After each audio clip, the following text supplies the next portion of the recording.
Selamat malam Pak Adi dan teman-teman. Perkenalkan kami dari kelompok 5, saya Mazidatul Ilma Afiza, dan ketiga rekan saya, Gregorio Christian, Junior Aulia, dan Fania Utami. Kami akan mempresentasikan topik terkait dengan ekonomi politik dalam perdagangan internasional. Adapun bahasannya terkait dengan pendahuluan, instrumen kebijakan, bentuk intervensi pemerintah, perdagangan bebas, perkembangan perdagangan internasional, dan implikasi serta studi kasus. Next. Pertama, terkait dengan pendahuluan terkait free trade. Free trade atau perdagangan bebas atau pasar bebas ini merupakan pasar yang penjual dan pembelinya memiliki kebebasan untuk memutuskan kebijakan perdagangan. Jadi dengan kata lain, segala bentuk kebijakan yang berlaku itu tidak dibuat berdasarkan patokan, campur tangan, ataupun paksaan dari pihak lain atau pemerintah. Nah, ciri-ciri perdagangan bebas itu dapat dijalankan oleh siapa saja, terdapat pembagian kelas, lalu adanya persaingan untuk mendapatkan keuntungan besar, serta terbatasnya campur tangan pemerintah. Tujuan dari adanya pasar bebas ini yang pertama memenuhi kebutuhan dalam negeri, memperluas jangkauan pasar, meningkatkan pendapatan negara, serta memperluas peluang adanya transfer of technology.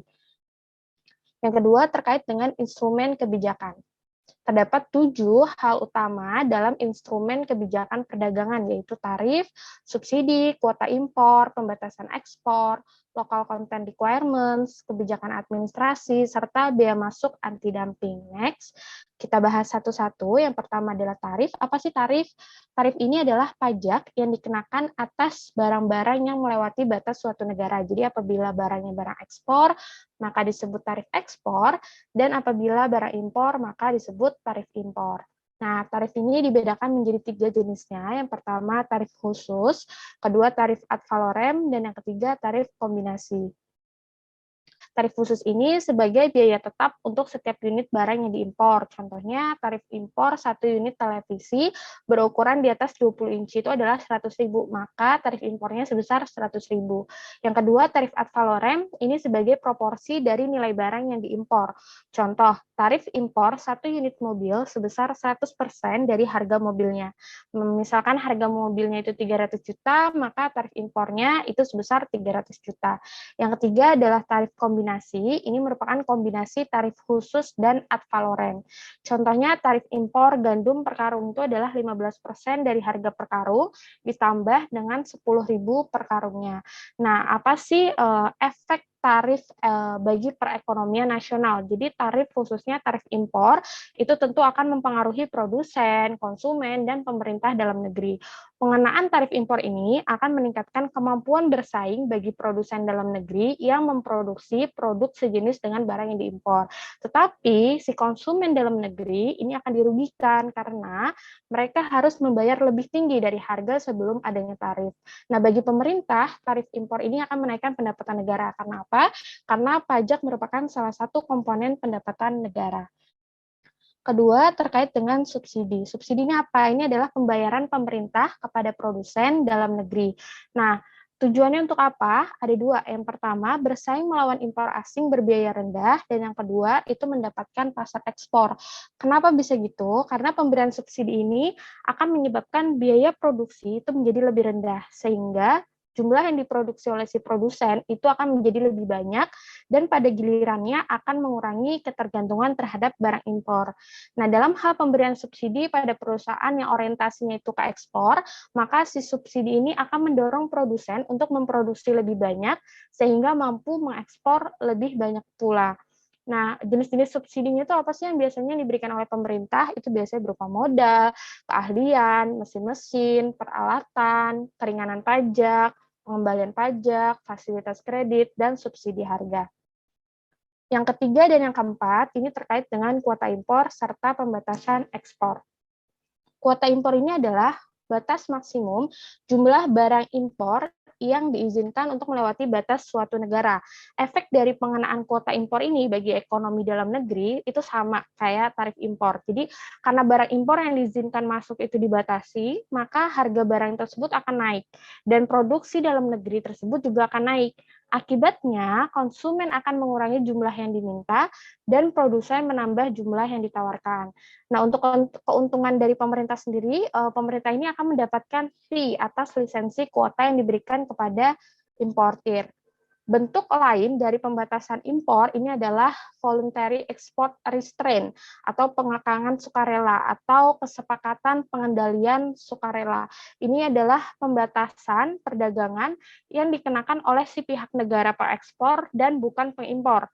Nah, kenapa VR ini lebih disukai dalam beberapa tahun belakangan? Karena dia memiliki keuntungan-keuntungan politis dan legal yang membuatnya itu menjadi perangkat kebijakan perdagangan yang lebih disukai dalam beberapa tahun belakangan. Next. Kelima, terkait local content requirements atau LCR, ini menuntun agar beberapa bagian tertentu dari suatu barang itu diproduksi dalam negeri, bisa dalam hal fisik ataupun dalam hal nilai.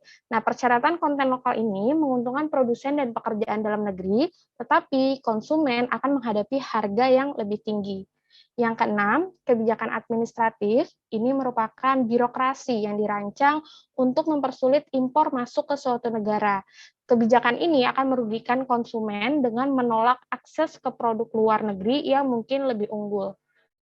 Yang ketujuh, ini kebijakan anti-dumping. Dumping itu apa sih? Ini adalah aktivitas menjual barang di pasar luar negeri di bawah biaya produksinya atau menjual barang di pasar luar negeri di bawah nilai wajar.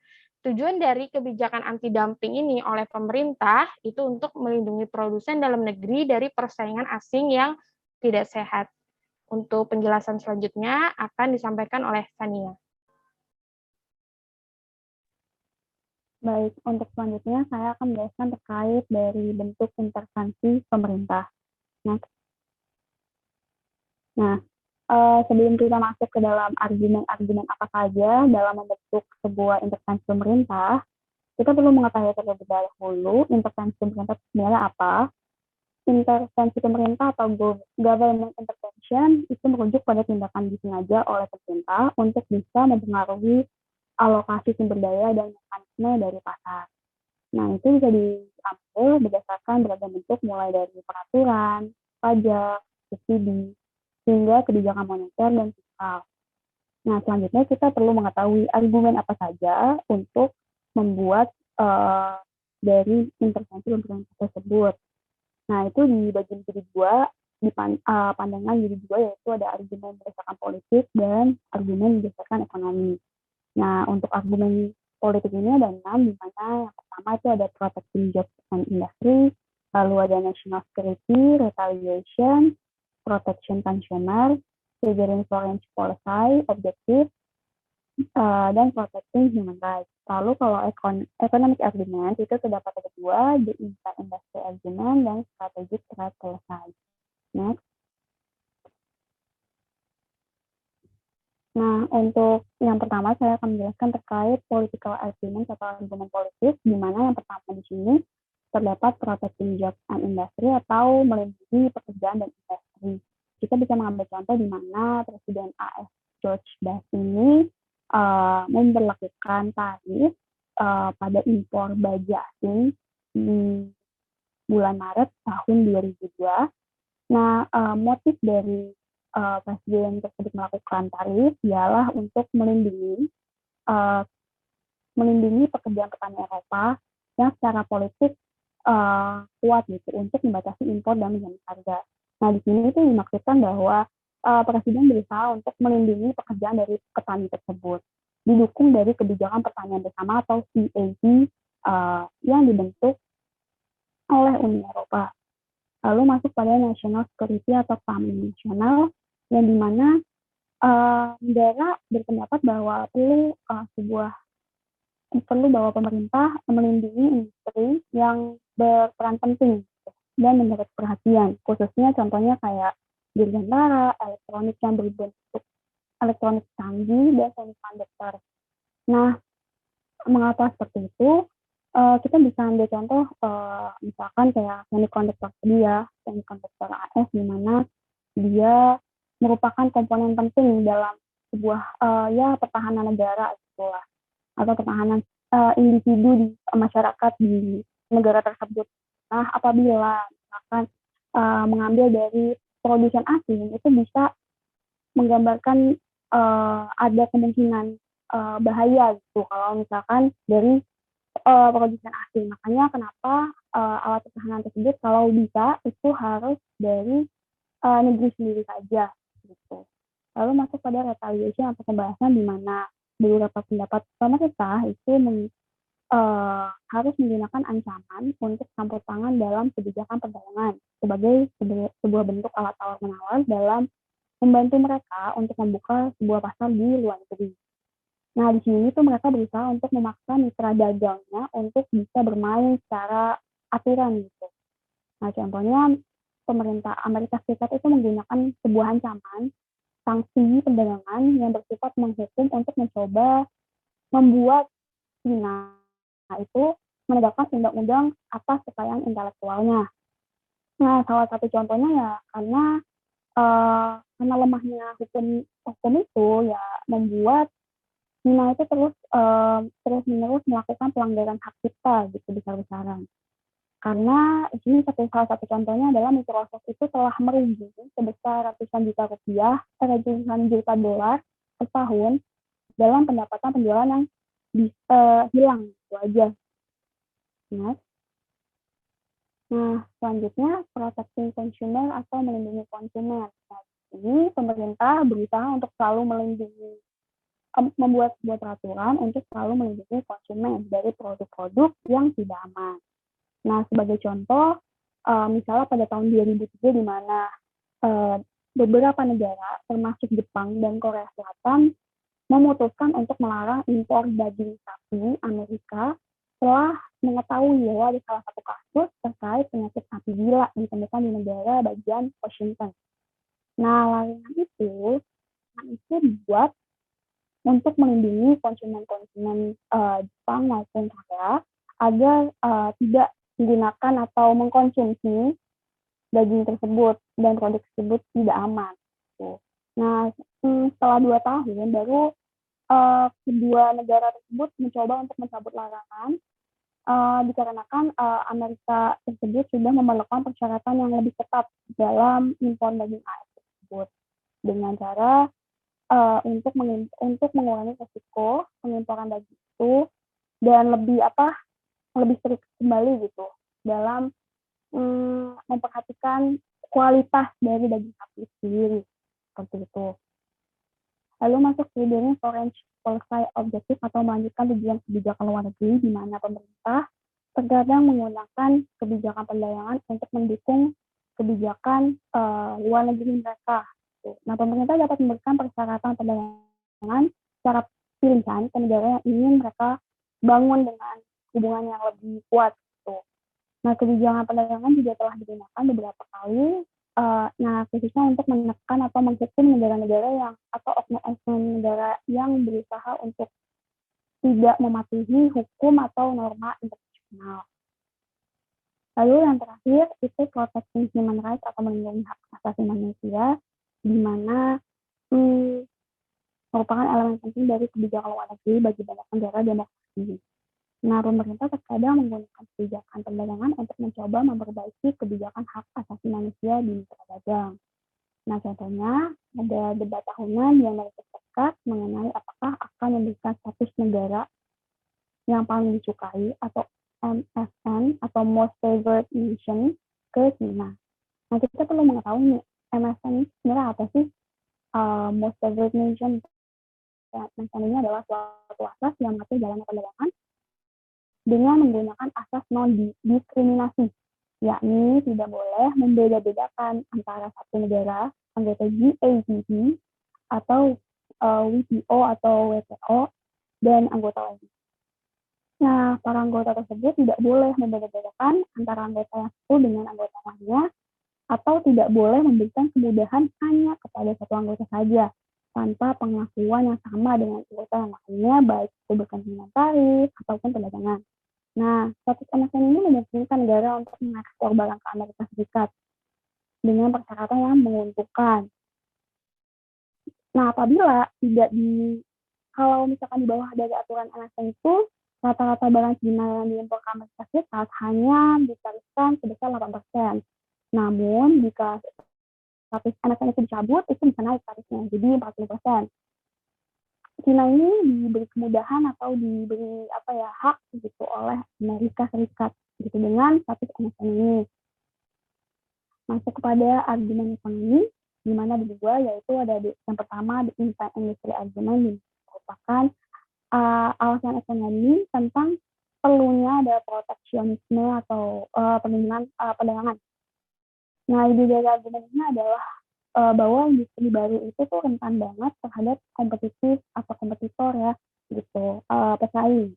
Itu memerlukan perlindungan dari pesaing internasional.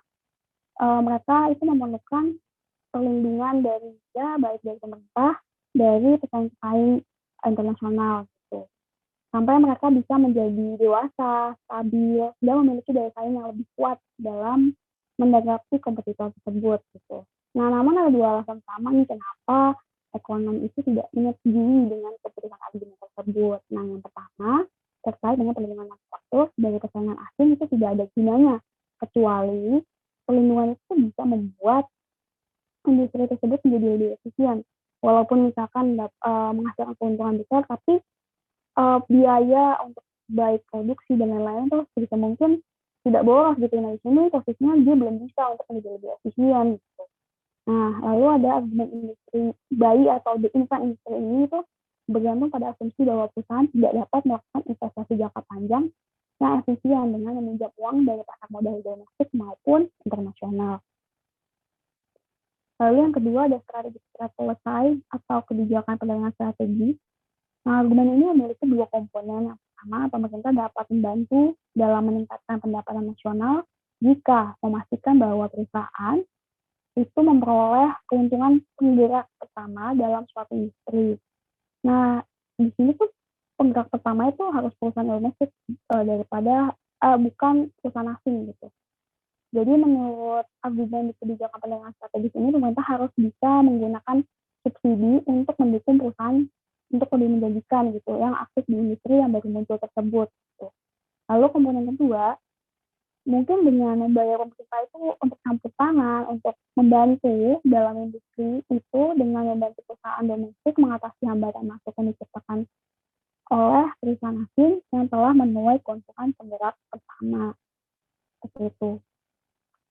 Next. Selanjutnya, saya akan menjelaskan terkait perdagangan bebas.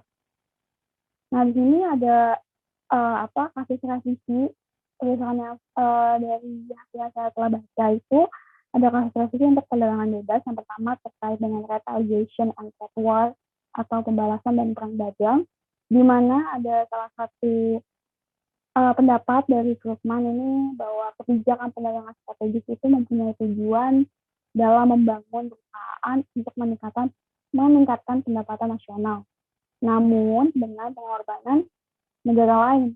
Nah, hal ini tuh dengan cara mengorbankan tersebut tuh dapat menimbulkan sebuah tindakan pembalasan gitu. Salah satu contohnya adalah perang dagang antara AS dengan Cina, di mana Cina melakukan pembalasan balik untuk menaikkan tarif produk AS, bahkan untuk jumlah produk yang lebih banyak.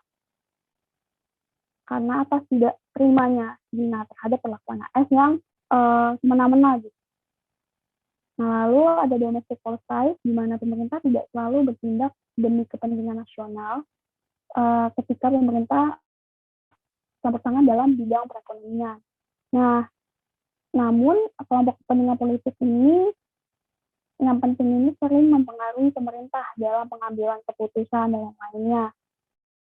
Nah, salah satu contohnya dukungan langsung dari Uni Eropa dalam kebijakan pertahanan bersama TCAC yang muncul karena kekuatan politik petani Prancis dan Jerman. Nah, CIP ini menguntungkan petani yang tidak efisien dan politisi yang mengandalkan suara pertanian, tetapi tidak bagi konsumen, tidak memperhatikan konsumen di Uni Eropa, yang akhirnya membayar lebih untuk bahan makanan mereka sendiri gitu. Nah, jadi di samping mereka ini menyetujui, tapi mereka sebenarnya juga merugikan gitu untuk konsumen lainnya. Makanya dikatakan menurut Krugman ini kebijakan semacam ini itu hampir bisa ditangkap gitu oleh kelompok-kelompok kepentingan khusus. Jadi dimanfaatkanlah oleh kelompok-kelompok yang kepentingan tadi gitu dengan cara yang tidak baik dan tidak memikirkan masyarakat kita. Next, untuk selanjutnya akan dilanjutkan oleh rekan saya Gina. Terima kasih. Untuk subtopik berikutnya, kita akan membahas tentang perkembangan sistem perdagangan internasional. Secara umum, perkembangan perdagangan internasional kita bisa bagi menjadi 5 era. Yang pertama yaitu era Adam Smith, David Ricardo, dan Great Depression. Kemudian selanjutnya era GATT, Trade Liberalization and Economic Growth. Kemudian yang ketiga yaitu Protection Trends. Kemudian yang keempat, era Uruguayan and WTO. Dan era yang kelima yaitu WTO di abad ke-21. Yang pertama yaitu era Adam Smith, David Ricardo, dan Great Depression. Teori free trade diyakini muncul pada abad ke-18 sebagai karya pemikiran dari Adam Smith dan David Ricardo. Sedangkan free trade sebagai kebijakan pemerintah pertama kali digunakan oleh Inggris tahun 1846 ketika parlemen mencabut The Crown Law. The Crown Law ini memberikan tarif impor yang lebih tinggi pada jagung dari luar negeri untuk memberikan revenue pada pemerintah Inggris dan melindungi petani domestik. Perlindungan pertanian tersebut ditarik hanya sebagai akibat dari perdebatan yang berlarut-larut ketika efek dari kegagalan panen di Inggris berparah oleh ancaman kelaparan yang akan segera terjadi di Irlandia. Inggris yang merupakan salah satu kekuatan perdagangan dunia yang cukup dominan pada awal abad 20, sangat mendorong kebijakan trade liberalization. Namun negara mitranya tidak memberikan kerjasama perdagangan bebas yang sepadan. Karena negara mitra dari Inggris ini merasa nothing tulus daripada Inggris, yang pada saat itu Inggris menjadi negara dengan tingkat ekspor lebih tinggi, yang membuatnya Inggris itu sangat akan terdampak ekspornya ketika ada perang dagang. Pada tahun 1930-an, upaya Inggris untuk mendorong free trade terhambat karena adanya Great Depression. Kondisi perekonomian diperparah ketika Kongres dari Amerika Serikat menetapkan Smoot-Hawley Tariff yang membuat tarif barrier menjadi lebih besar.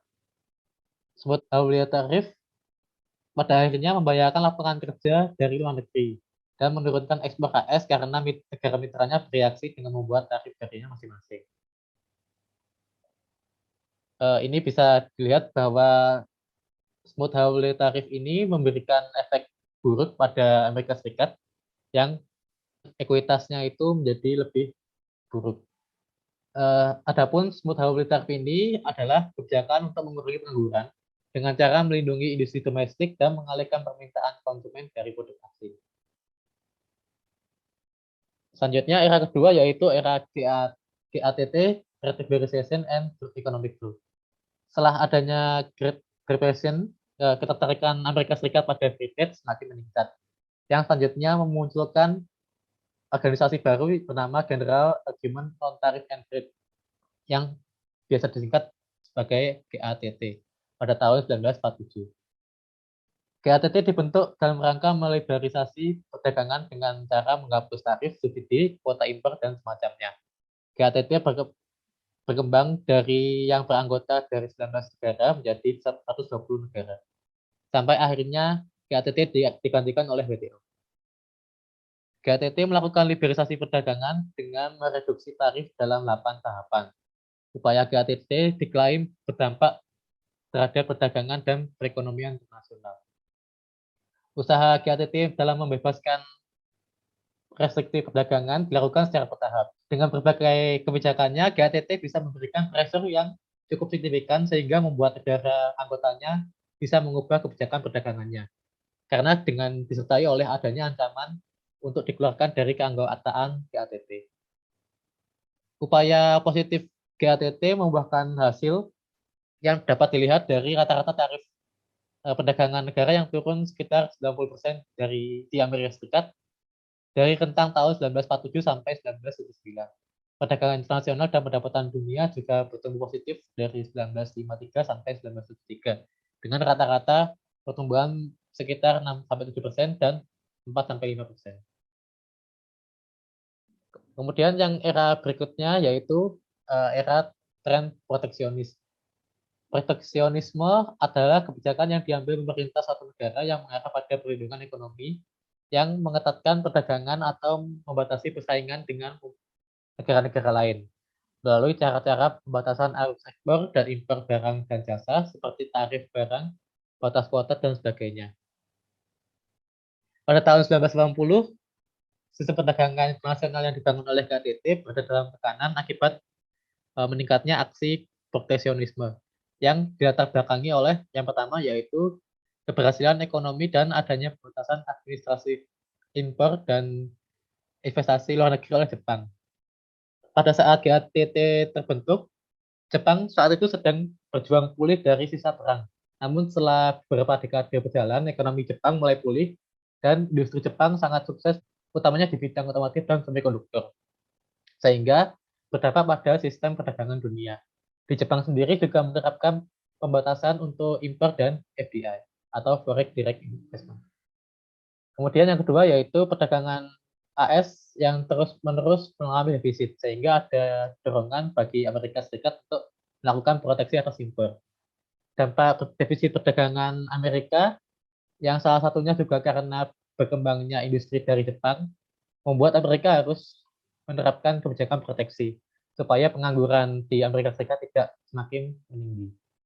Kemudian latar belakang yang ketiga yaitu sejumlah negara setelah menemukan cara untuk menyiasati peraturan atau kebijakan dari KTT. Misalnya melalui voluntary export restraint yang tadi sudah sempat dijelaskan. Voluntary export restraint ini bisa dilakukan secara bilateral, sehingga membuat KTT tidak bisa berbuat apa-apa karena tidak ada gugatan yang muncul dari kedua negara yang melakukan voluntary export restraint. Kemudian era selanjutnya yaitu era Uruguayan and WTO. Yang pertama kita akan bahas dulu mengenai Uruguayan. Uruguayan adalah tahap terakhir dari upaya liberalisasi perdagangan yang dilakukan oleh GATT dan merupakan tahap yang paling banyak mengalami tantangan. Pada awalnya aturan GATT hanya berlaku pada sektor manufaktur barang dan komoditas. Sehingga pada Uruguayan ini ada permintaan dari negara anggota untuk menerapkannya pada sektor jasa. Negara anggota juga mendesak untuk dapat disusun aturan proteksi mengenai haki, reduksi subsidi agrikultur, dan penguatan pemantauan dan pelaksanaan.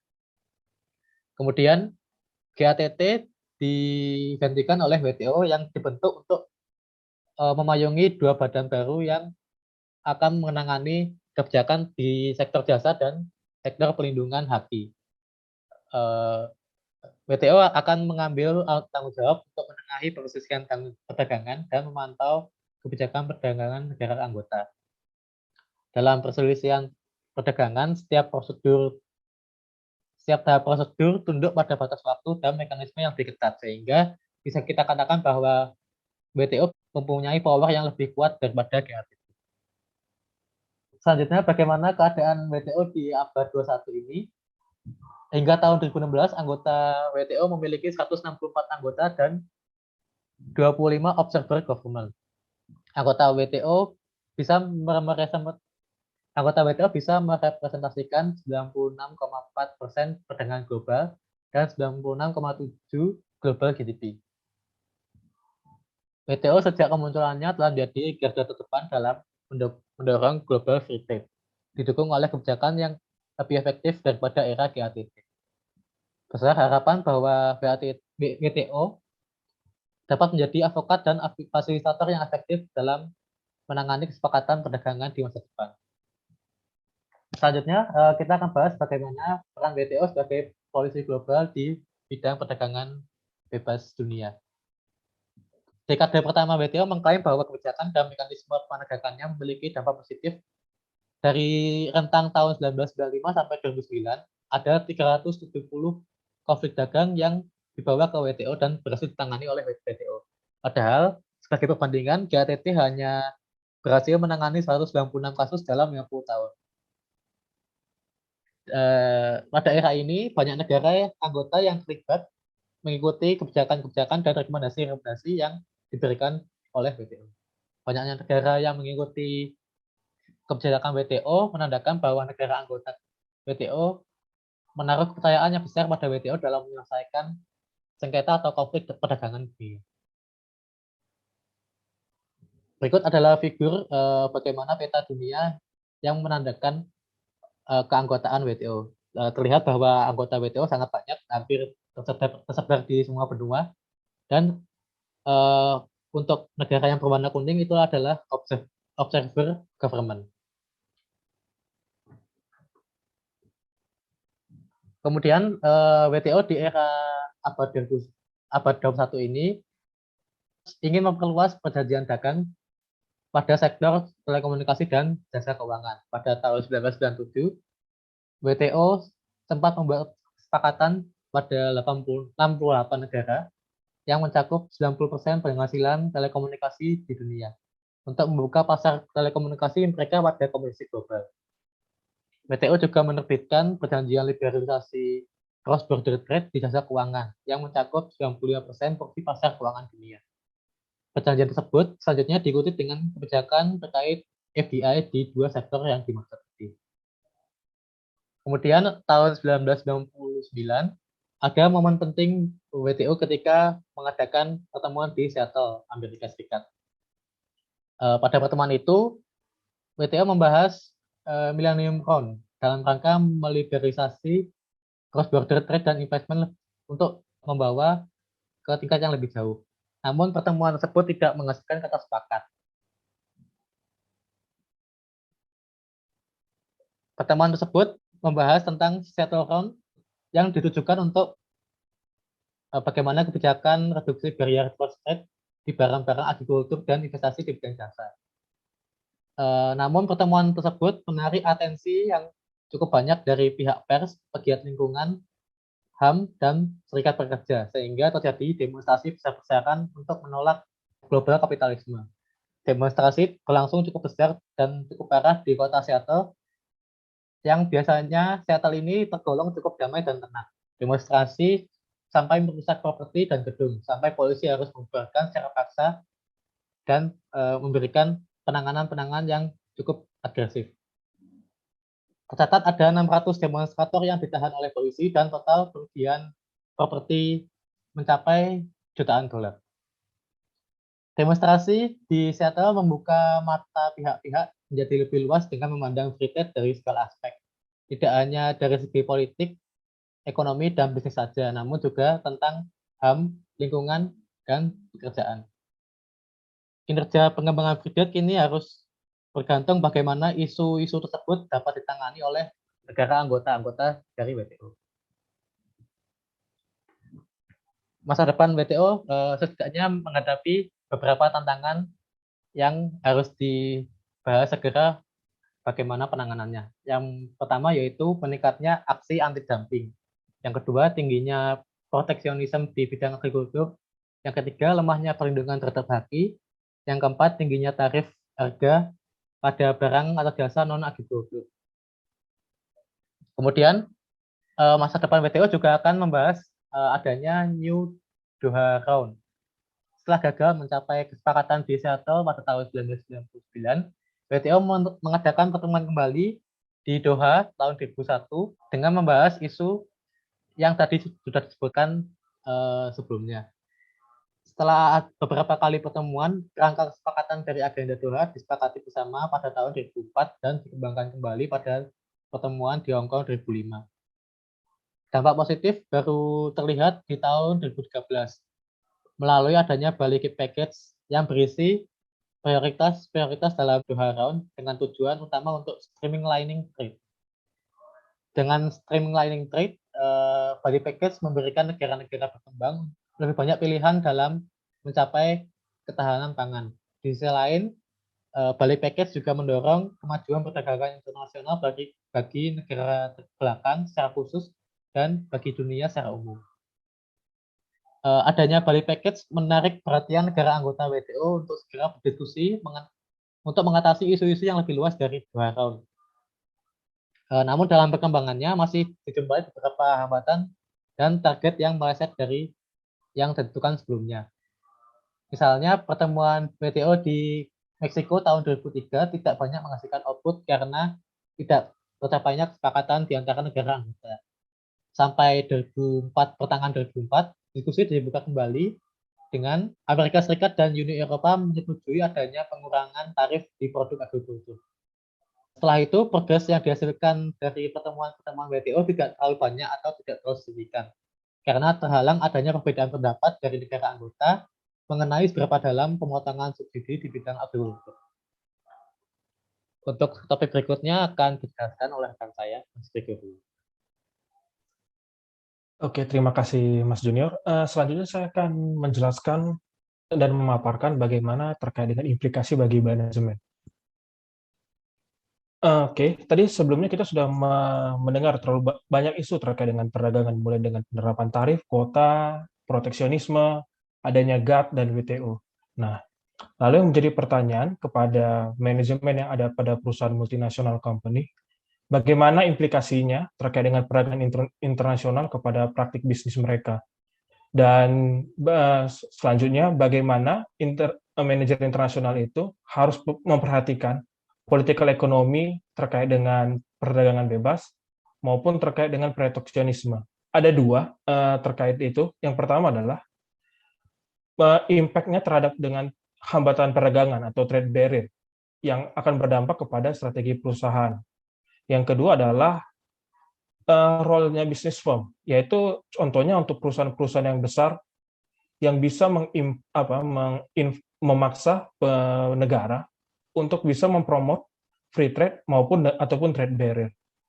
Pertama itu kita akan membahas terkait dengan impact-nya hambatan perdagangan, itu trade barrier pada strategi perusahaan.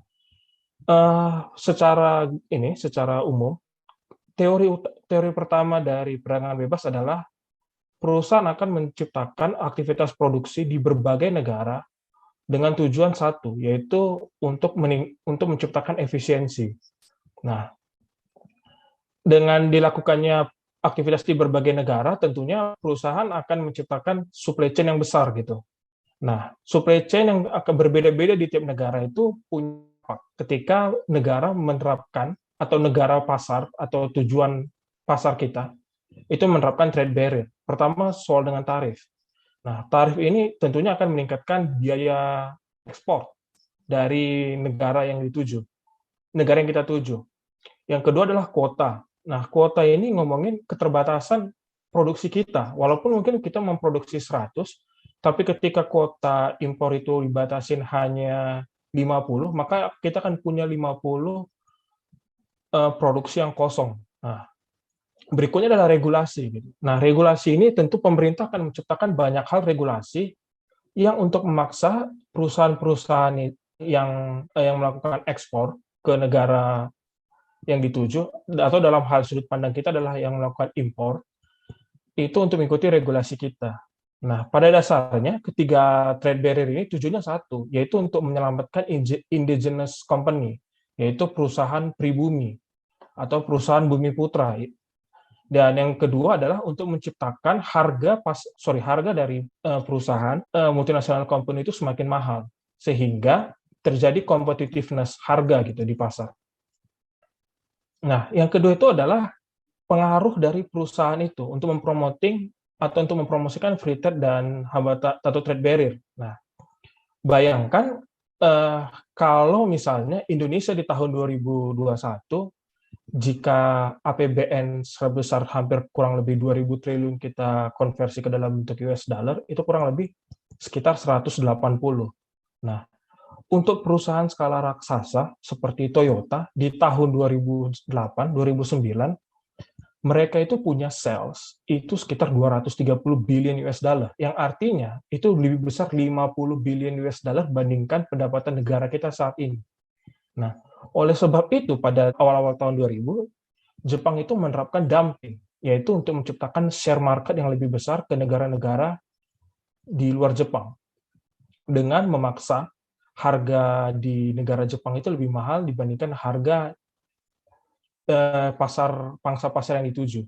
Nah, hal ini bisa dilakukan oleh pemerintah maupun oleh WTO gitu, dengan seperti Amerika yang bisa memaksa atau mengintervensi WTO. Nah, intervensi ini menghasilkan dua hal. Pertama adalah proteksionisme bagi negara-negara pasar tentu akan memaksa mereka untuk melakukan proteksionisme. Nah, tapi bagi negara-negara industri, negara-negara produksi yang masif dan skala besar, itu akan memaksa WTO maupun negara-negara pangsa pasar untuk membuka open market dan free trade. Seperti contohnya adalah TPP yang akhirnya gagal untuk di Trans-Pasifik. Nah, tentunya intervensi ini mempunyai dampak gitu. Intervensi yang dilakukan oleh pemerintah. Pertama adalah terkait dengan self-defeating, yaitu artinya merugikan diri sendiri. Karena kenapa? Tidak serta-merta ketika intervensi itu dilakukan, itu bisa menciptakan competitiveness atau kompetisi yang baik gitu. Karena sebenarnya mungkin kalau misalnya kita tarik ke kasus Indonesia dengan biaya produksi yang mahal dan biaya logistik yang mahal, kita hanya menutupi ketidakefisienan kita gitu dengan cara menaikkan harga barang-barang impor. Nah, yang kedua adalah intervensi is dangerous. Nah, intervensi is dangerous adalah bisa memaksa retaliation gitu. Bisa memaksa negara-negara yang kita lakukan intervensi pada produk-produk mereka itu untuk membalas kita gitu dan menciptakan perang dagang yang tidak berkesudahan. Ketiga adalah intervensi is unlikely to be well executed. Nah, tentu kebijakan itu seperti dua mata pedang gitu, tidak serta-merta itu bisa memberikan baik kepada semuanya, sehingga ketika pemerintah melakukan intervensi, itu mungkin akan ada grup atau perusahaan yang mungkin dalam hal ini yang memaksa pemerintah itu mendapat keuntungan, sementara perusahaan yang sama di perusahaan yang di negara yang sama itu yang di perusahaan besar tadi yang melakukan intervensi dengan pemerintah itu belum tentu bisa mendapatkan keuntungan juga. Jadi hanya mungkin sebagian kecil atau sebagian oligarki yang bisa menikmati intervensi dari pemerintah. Next slide, Mas. Nah, mungkin kita bisa melihat bagaimana perdagangan internasional itu dan bagaimana itu dampaknya pada sebuah perusahaan maupun negara gitu melalui kasus Dixon-Ticonderoga. Nah, kasus Dixon-Ticonderoga itu merupakan sebuah perusahaan dari Amerika, perusahaan yang menjual pensil. Nah, kami dalam membahas kasus Dixon-Ticonderoga, kami membagi ke dalam 3 skop waktu, yaitu pertama sebelum era globalisasi di tahun sebelum 90-an, di tahun 90-an setelah globalisasi, dan after globalisasi gitu, setelah globalisasi. Nah, ketika sebelum tahun 90-an, sebelum era globalisasi, nah, Dixon-Ticonderoga itu sudah menjadi perusahaan dengan pasar dan dealer dan konsumer grafit terbesar di dunia. Dia memiliki pendapatan tahunan yang bernilai jutaan dolar, dan di tahun 1982 untuk bisa menciptakan efisiensi, dia melakukan merger dan akhirnya menjadi nama Dixon-Ticonderoga Company. Nah, terus ketika keran globalisasi itu dibuka di tahun 90 oleh Amerika Serikat, perusahaan Dixon ini menghadapi berbagai macam masalah, yaitu kompetisi dengan perusahaan-perusahaan asing. Nah, yang paling besar adalah perusahaan China, di mana negara China itu menerapkan konsep dumping gitu, yaitu untuk memperbesar pangsa pasar perusahaan-perusahaan China di pasar Amerika. Nah, tetapi karena Dixon-Ticonderoga merupakan sebuah perusahaan yang besar di Amerika, Dixon-Ticonderoga itu memaksa atau menginterven atau meminta bantuan kepada pemerintah untuk menerapkan heavy anti-dumping duty gitu. Dan itu menciptakan harga di Chinese pencil yang ada di Amerika itu semakin mahal. Tapi pemerintah China itu tidak tinggal diam gitu. Mereka menciptakan efek dumping lebih besar lagi, itu mencoba menurunkan biaya-biaya yang terkait dengan perusahaan China yang akan berkompetisi dan akan menuju pasar Amerika Serikat. Nah, lalu bagaimana selanjutnya gitu? Bagaimana Dixon-Ticonderoga itu menanggapi hal ini? Nah, bagaimana mereka menghadapi China? Kami melihat pada kasus ini ada dua hal gitu. Try to be nasionalis, menjadi seorang nasionalisme, atau menjadi seorang member globalis. Nah, pertama, Dixon-Ticonderoga itu mencoba untuk menjadi nasionalis, itu coba untuk menciptakan efisiensi cost gitu, mulai dari produk-produk yang inovasi dikeluarkan, atau mulai menerapkan konsepnya bungkusnya dari pensil itu digunakan kertas yang ramah lingkungan, recycle paper, sehingga biaya itu lebih kecil. Tapi itu tidak bisa gitu, dan akhirnya China company, perusahaan pensil China itu masih tetap menguasai pasar Amerika. Nah, pada akhirnya Dickson Ticonderoga itu menjadi globalis gitu. Dia itu mengambil langkah untuk menciptakan biaya efisiensi yang lebih murah lagi, yaitu mulai dengan membeli kayu dari negara-negara luar. Contohnya Korea dalam hal ini, dan Meksiko. Nah, Dickson Ticonderoga itu mulai untuk melakukan produksi atau membeli penghapus dari Korea dan memindahkan produksi mereka di Meksiko dan Kanada. Karena kita tahu bahwa Meksiko dan Kanada itu merupakan anggota NAFTA gitu, North America Free Trade gitu, sehingga biayanya jadi lebih murah kalau membangun perusahaan itu di Meksiko maupun di Kanada.